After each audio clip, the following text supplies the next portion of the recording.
Dance করতে দেওয়া হবে। এই যে ফুলের ডালা, বরণ ডালা নিয়ে আসলাম। আর এখানে দেখো আমার বোনরা আমার মেয়ের জন্য কত কিছু সাজাচ্ছে। এনে না না, এই যে তোমার ফুল, হ্যাঁ এই মালার থেকে ফুল ছিঁড়ে ছিঁড়ে এদিক দিয়ে সাজিয়ে দিবি। হ্যাঁ,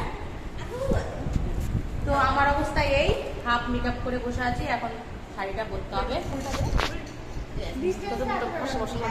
মেকআপ করলাম তো, মেকআপ করলাম কালকে এরকম মেকআপই করবি, সাজবি না, জলটা সামনে রাখ। তো এখন এগুলো সাজানো গোজানো হচ্ছে, সাজানো গোজানো হোক, তারপরে যখন বার্থডে গার্ল বসবে তখন আবার দেখা হবে। চলো।